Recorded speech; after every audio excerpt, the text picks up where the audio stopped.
তাদের সমস্যাপূর্ণ জীবনকে পেছনে ফেলে দুই যমজ ভাই ফিরল তাদের শৈশবের শহর মিসিসিপিতে তাদের নতুন করে শুরু করার আশায়। কিন্তু তারা যে অতীতকে পেছনে ফেলে এসেছে সুন্দর ভবিষ্যতের আশায়, সেটি আর হচ্ছে না। কেননা তারা চলে এসছে শয়তানের দোরগোড়ায়। কারণ অপেক্ষা করছিল তাদের জন্য আরো ভয়ঙ্কর এক অন্ধকার, যা তাদের কল্পনাকেও ছাড়িয়ে গেছে। আজকের গল্প সেই সিনার্স, যেখানে পাপ শুধু অতীতে নয়, ভবিষ্যতেরও সবচেয়ে বড় দুঃস্বপ্ন। শোনা যায় এই পৃথিবীর বুকে এমন কিছু রহস্যময় মানুষ আছেন যাদের কণ্ঠ একবার শুনলে এমনই সুর হৃদয়ে ধাবিত হয় যে তা জীবিত এবং মৃতর মাঝখানের সীমারেখাটাও ভুলিয়ে দিতে পারে। বিভিন্ন যুগ, বিভিন্ন সভ্যতা এদেরকে ভিন্ন ভিন্ন নামে ডাকলেও এদের অস্তিত্ব নিয়ে আজও রয়ে গেছে শুধুই লোককথা, অন্ধকার আর ভীতি। আমরা দেখি এক অদ্ভুত মানুষ, স্যাম। এটি ভাঙা গিটার হাতে সে দাঁড়িয়ে আছে গির্জার বাইরে এবং প্রবেশ করার কথা ভাবছে, এবং সে প্রবেশ করলো। তাকে দেখে উপস্থিত সবার মুখে ভয়ের ছাপ, যেন তারা তাকে চিনে ফেলেছে। এক বিস্ময়, এক দুঃস্বপ্নকে। তারা জেনে গেছে কি হয়েছে তার সাথে। চার্চের পাদ্রী হতভম্ব হয়ে তাকে জড়িয়ে ধরেন, চোখে জল নিয়ে ঈশ্বরের কাছে প্রার্থনা করেন, ক্ষমা করো হে প্রভু, আর এরকম ভুল হবে না। তিনি থেমে গেলেন, বললেন, তুমি প্রতিজ্ঞা করো আজ থেকে আর কখনো গান গাইবে না। গায়কের সাথে কি হয়েছিল তা বোঝার জন্য আমাদের কিছুটা সময় পিছনে যেতে হবে। গায়ককে আমরা, যার নাম ছিল স্যাম, তুলোর খামারে কাজ করতে দেখি। আমরা গল্পের প্রধান চরিত্র যমজ দুই ভাইকে দেখি, যে কিনা আবার স্যামেরই মামাতো ভাই ছিল। তারা স্যামকে নিয়ে যেতে আসে, কেননা তারা শহরে গিয়ে কাজ করে অনেকটা টাকা জমিয়ে একটা সরাইখানা কিনে ফেলে, যেটা ছিল পুরনো, এবং তারা সেটাকে চায় নতুন জৌলুসে, নতুন আঙ্গিকে একটি ক্লাব ঘর বানাবে, যেটা বা যেখানে প্রবেশের জন্য কৃষ্ণাঙ্গদের কোনো বাধা নিষেধ নেই। কেননা তারা সেই সময়ে কোনো কৃষ্ণাঙ্গ লোক শ্বেতাঙ্গদের ক্লাবে যেতে পারতো না। যমজ দুই ভাইয়ের মধ্যে এক ভাই স্মোক কিছু মালামাল কেনার জন্য শহরে যায়, কেননা তাদের প্রচুর কাঁচামালের প্রয়োজন, এবং সে বা তারা যে ক্লাবটা কিনেছে সেখানে প্রচুর কাজ করা বাকি আছে। এবং শহরে গিয়ে সে যখন কেনাকাটা করার জন্য তার বন্ধু এক চীনা দম্পতির দোকানে যায়, তখন তার গাড়ি দুইটা ছিচকে চোর লুট করার চেষ্টা করে, এবং তারা যখন স্মোককে দেখে তখন তারা ভয়ে একেবারে জড়সড় হয়ে যায়। আমরা তখন সেই যমজ দুই ভাইয়ের ইতিহাস জানতে পারি। তারা ছিল যুদ্ধফেরত সৈনিক এবং অনেক বড় গুন্ডা। অনেক মাপ চাওয়ার পরও স্মোক সেই ছিচকে দুই গুন্ডকে একটা একটা করে দুইটা গুলি করে। তারা গিটার বাদকের পাশাপাশি এক মাউথ অর্গান বাজক, যে কিনা খুব ভালো পিয়ানো বাজাতে পারে, তাকে নিয়োগ করে। কেননা এক শিল্পী দিয়ে তো আর ক্লাব জমে উঠবে না। স্মোক ক্লাবে কাজ করার জন্য, মোদ্দা কথা হচ্ছে, সে একজন রাঁধুনি খুঁজছিল, কিন্তু অল্প টাকায় সে তার এক্স গার্লফ্রেন্ডের চেয়ে ভালো রাঁধুনির কথা মাথায় আনতে পারে না। তাই সে তার এক্স গার্লফ্রেন্ডকে রাজি করাতে চলে যায়। প্রথমে সে রাজি হতে চায় না, কেননা তাদের টাকা পয়সার একটি বড় অংশই ছিল অবৈধ, কিন্তু শেষে সে রাজি হয়। দুই ভাই তাদের সরাইখানাতে গান বাজনা, খাওয়া দাওয়া, মদ্যপান করা সম্পূর্ণ ব্যবস্থায় রাখতে চায়, কেননা সেই সময় অবধি আফ্রিকান আমেরিকান বা কৃষ্ণাঙ্গরা কোনো শ্বেতাঙ্গদের ক্লাবে যাওয়ার অনুমতি পেত না। এজন্য তারা এমন একটি ক্লাব বানাতে চেয়েছিল যেটা ছিল এই সময়ের একমাত্র কৃষ্ণাঙ্গ প্রধান ক্লাব। তারা ক্লাবের নাম রাখে ক্লাব জুহু। একজন লোক আমরা যাকে ছুটে আসতে দেখি একটা খোলা মাঠ হতে, সে ছিল আসলে একজন ভ্যাম্পায়ার, যাকে কিছু পূজারীরা তাড়া করছিল। সে তাদের থেকে নিজের জীবন বাঁচানোর জন্য টাকার বিনিময়ে একটি বাসায় আশ্রয় গ্রহণ করে, এবং পূজারীরা যখন সেই ব্যক্তিকে ঘরের ভিতর খুঁজতে যেতে চায়, তখন এই মহিলা, যে কিনা ছিল ঘরের মালকিন, সে তাকে ভিতরে প্রবেশ করতে দেয় না। এবং সেই সময় সূর্য অস্ত যেতে থাকে। তাদের মধ্যে এক পূজারীর শিষ্য পূজারীকে বলে, সূর্য অস্ত যাচ্ছে, আমাদের তাড়াতাড়ি এখান থেকে চলে যাওয়া উচিত, ঈশ্বর তাদেরকে রক্ষা করবেন। প্রধান পূজারী তাকে বলে, আপনি যাকে ঘরের ভেতর আশ্রয় দিয়েছেন তাকে দেখে যেরকম মনে হয় সে আসলে ঠিক তেমন না, কিন্তু তারা বোঝাতে ব্যর্থ হয়। সেই পরিবারটি, যা রেমিক নামক এক ভয়ঙ্কর ভ্যাম্পায়ারকে আশ্রয় দিয়েছিল, সেই মহিলা কিছুক্ষণ পর লক্ষ্য করে তার ভাইকে খুঁজে পাওয়া যাচ্ছে না। সে একটু ভিতরের ঘরে এসে দেখে তার ভাই মেঝেতে শুয়ে আছে, এবং তার শরীর থেকে রক্ত বের হয়ে সেই রক্তে ঘর ভেসে গেছে। এবং রেমিক বলে, আপনি যা মনে করছেন এখানে এরকম কিছুই হয়নি, সব ঠিক হয়ে যাবে। সেই মহিলা দেখলো তার ভাই ও ভ্যাম্পায়ার হয়ে গেছে। কেননা কিছুক্ষণ পরে সে আপনা আপনি উঠে দাঁড়ালো, তার শরীর থেকে রক্ত গায়ে। তারপর আমরা একটি দীর্ঘ চিৎকার শুনতে পাই এবং বোঝাই যাচ্ছে মহিলাটিও ভ্যাম্পায়ার হয়ে গিয়েছে। আমরা দেখতে পাচ্ছি ক্লাবের উদ্বোধনীর শেষ মুহূর্তে প্রস্তুতি চলছে এবং ক্লাব উদ্বোধনীর জন্য চারিপাশের লোকজন এসে জড়ো করেছে এবং যে যার মতো কাজ করছে। সেই মুহূর্তে আমরা ক্লাবে দেখতে পাই টেকের শ্বেতাঙ্গ গার্লফ্রেন্ড ম্যারি চলে আসে এবং সে বাউন্সারকে ফাঁকি দিয়ে ভিতরে ঢোকার চেষ্টা করে, কিন্তু ঠিক সেই মুহূর্তেই বাউন্সারের ছেলে তার গার্লফ্রেন্ডকে নিয়ে ভিতরে ঢোকার চেষ্টা করে। তার সাথে হাতাহাতি করতে গিয়ে সেই সময়টার ব্যবধানকে কাজে লাগিয়ে মেরি ক্লাবের ভিতরে চলে যায়। স্যাম ম্যারিকে বলে, আপনার এখান থেকে চলে যাওয়া উচিত, কেননা যদি যমজ দুই ভাই স্মোক এবং স্টেক আপনাকে দেখে তাহলে ব্যাপারটা খুব বেশি ভালো হবে না। ম্যারি বলে, আরে এটা কোনো ব্যাপার না, ও আমার উপর রাগ করে থাকতেই পারে না। সেই মুহূর্তে স্টেক চলে আসে তার শ্বেতাঙ্গ গার্লফ্রেন্ড ম্যারির সামনে এবং তাকে বোঝানোর চেষ্টা করে তাদের সম্পর্ক কোনোভাবেই সম্ভব না। এবং স্টেক বলে, এমন কোনো দিন নেই যে দিন আমি তোমার কথা একবার হলেও ভাবিনি, কিন্তু আমাকে বিশ্বাস করো, আমি তোমাকে নিরাপদ রাখতে চাই, আর সেটা আমার সঙ্গে থেকে কোনোভাবেই সম্ভব নয়। তার এখন এখান থেকে চলে যাওয়া উচিত, কেননা এটা যদি শ্বেতাঙ্গ কমিউনিটিরা জানে তাহলে এটা নিয়ে অনেক ঝামেলা করবে এবং সে সেটা চায় না, কেননা সেই সময়টাতে কালো মানুষ এবং কুকুরদের মর্যাদা একই রকম ছিল। দুজনকেই শ্বেতাঙ্গরা খুব জঘন্যভাবে মর্যাদা দিত। স্যাম গিটারে সুর তুলে নেয় আর কিছুক্ষণের মধ্যেই পরিবেশটা মুগ্ধতায় ভরে যায়। এরকম প্রবাদ আছে যে কিছু মানুষ এতটাই প্রতিভাবান হয় যে তারা এমন সুর তুলতে পারে যা জীবিত এবং মৃত, অতীত এবং ভবিষ্যতের মাঝের দেওয়াল ভেদ করে ফেলতে পারে। তাদের কাছে সময়টা গোলাকার, আগে পিছে করা যায়।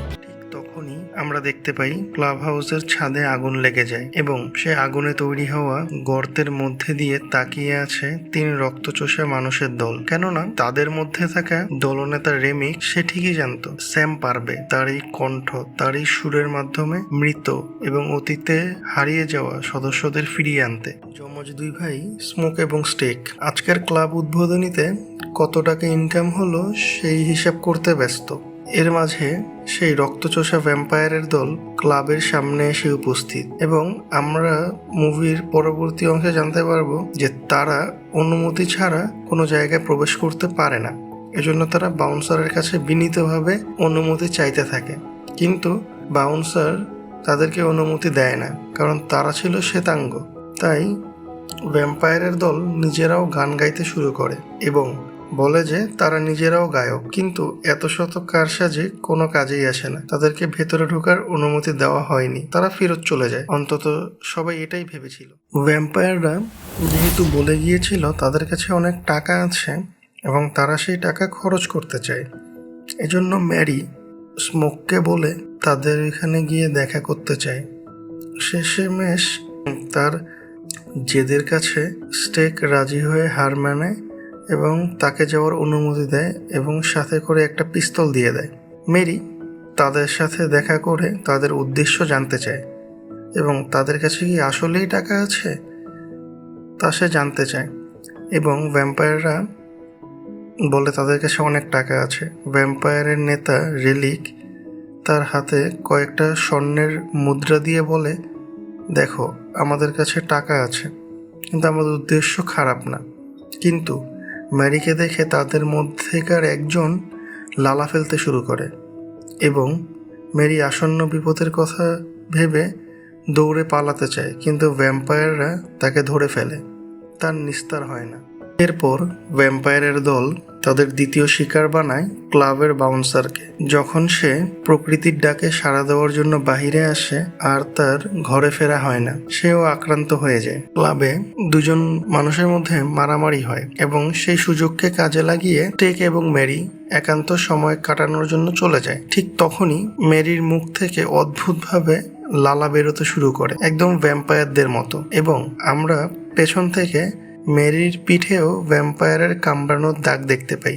এর মানে সেও এখন ভ্যাম্পায়ার হয়ে গেছে, সেও এখন আক্রান্ত। সে স্টেককেও আক্রান্ত করে দেয়। এই দেখে স্টেকের ভাই স্মোক তার ওপর বেশ কয়েক রাউন্ড গুলি চালায়, কিন্তু এতে মেরির কিছুই হয় না। মেরি উঠে দাঁড়িয়ে সেখান থেকে পালিয়ে যায়। ঘটনাটাকে ধামাচাপা দিতে তারা ক্লাবটি বন্ধ করে দেয় এবং সবাইকে বাইরে চলে যেতে বলে, যেন সেই ঘটনাটার কোনো প্রভাব তার ক্রেতাদের উপর না এসে পড়ে।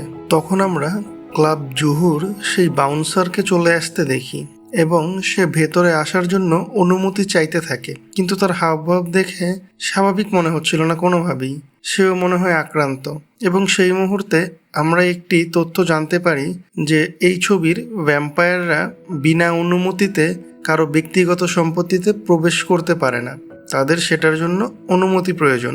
ক্লাবের বাউন্সার স্টেকের উপর হামলা করে বসে যখন সে তাকে ধাক্কা দিয়ে বাইরে বের করতে চায় এবং সেটা থেকে বাঁচতে স্মোক তাকে গুলি করে। এরপরও সে ক্লাবের ভিতর আসতে পারে না। সেই সময় স্মোকের ভাই স্টেক আবার জীবন্ত হয়ে ওঠে। সকলের মধ্যে এক ভয়ের অবস্থা বিরাজ করে, কেননা কিছুক্ষণ আগেই তারা তাকে মরতে দেখেছে। কিন্তু তাহলে এখন আবার কি হচ্ছে?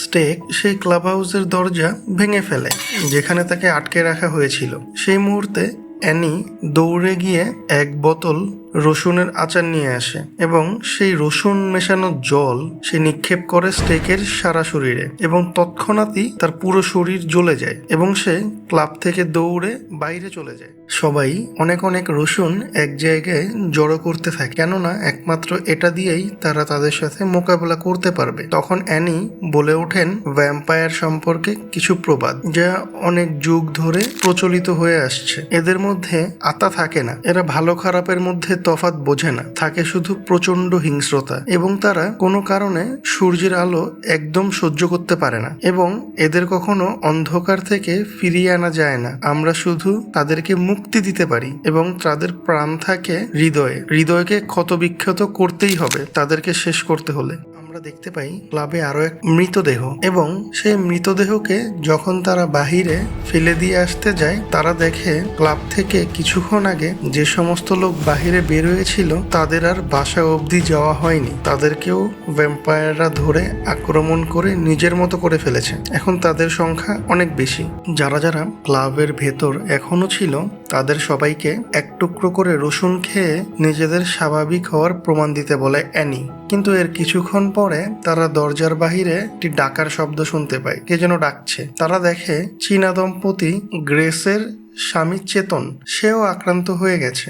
এরপর ভ্যাম্পায়ারদের নেতা রেমিক এসে বলে, কেন এই বিরোধ? আপনারা সবাই আমাদের দলে যোগ দেন এবং চির অমর হয়ে যান, এবং বলে আপনারা যদি আমাদেরকে ভেতরে আসতে না দেন তাহলে আমরা গ্রেসের মেয়ে লিজার সাথে গিয়ে দোকানে দেখা করব। এবং এই শুনে গ্রেস কান্না করলেও মুখ দিয়ে কোনো কথা বলেনি। রেমিক বলল, স্যাম, আমি তোমাকে চাই। আমি চাই তোমার সুরে আমার মৃত লোকজন আবার ঝুমে উঠুক, কেননা তুমি সেই গায়ক যার গান আমার মৃত সদস্যদেরকে ফিরিয়ে আনতে পারবে। আমি তোমার জন্য এখানে এসেছি। রিমেক সবাইকে বলে, আপনারা যদি আমাকে স্যামকে নিয়ে যেতে দেন তাহলে আমরা সবাইকে ছেড়ে দিব। তোমাদের এখনো সময় আছে নিরাপদে বাসায় ফিরে যাওয়ার, আর যদি তা না করো তাহলে তোমাদের কাছে যতই টাকা আর গুলি থাকুক না কেন তোমরা আমাদের সাথে পেরে উঠবে না। গ্রেস একাই বাহিরে চলে যেতে চায়। সবাই তাকে বোঝায় এটা সঠিক সময় না এবং সঠিক পদ্ধতিও না, এবং সে রাগের মাথায় সবাইকে ভেতরে আসার কথা বলে ফেলে। সবাই এক যুদ্ধের জন্য প্রস্তুতি নেয়। তাদের সব অস্ত্রতেই রসুন মেশানো জল থাকে। তারা বেশ কিছু ভ্যাম্পায়ারকে আহত করে এবং কিছুকে তো মেরেও ফেলে। স্মোকের গার্লফ্রেন্ড অ্যানিও এই বিরোধে অল্পের জন্য প্রাণে বেঁচে পালিয়ে যায়। ক্লাবের ভেতর থাকা বেঁচে যাওয়া কিছু সদস্য পেছন দিয়ে পালিয়ে যেতে চেষ্টা করলে ভ্যাম্পায়ার দলের নেতা তাদেরকে ধরে ফেলে। এতে স্যামের গার্লফ্রেন্ড এক পর্যায়ে মারা যায় এবং স্মোক স্যামকে বলে, তুমি চলে যাও এবং সূর্য ওঠা পর্যন্ত দৌড়াতে থাকো, থামবে না। কিন্তু স্যামকে রেমিক ধরে ফেলে এবং তাদের দলে যোগ দিতে বলে। এরপর সকল ভ্যাম্পায়ার লেকের সামনে গোল হয়ে দাঁড়ায়। স্যামকে ধরে পানিতে নিমজ্জিত করানো হয়। ঠিক সেই মুহূর্তে স্যাম তার গিটারটি দিয়ে রেলিকের মাথায় আঘাত করে এবং এরপর রেলিকের দ্বারা আক্রান্ত হওয়া সকল ভ্যাম্পায়ার কষ্টে ছটফট করতে থাকে। এদের কোনো না কোনোভাবে রেলিকের সাথে সংযোগ আছে এবং রেলিক অনেকটা দুর্বল হয়ে যায়, কিন্তু তারপরেও এটা যথেষ্ট ছিল না তাকে মারার জন্য।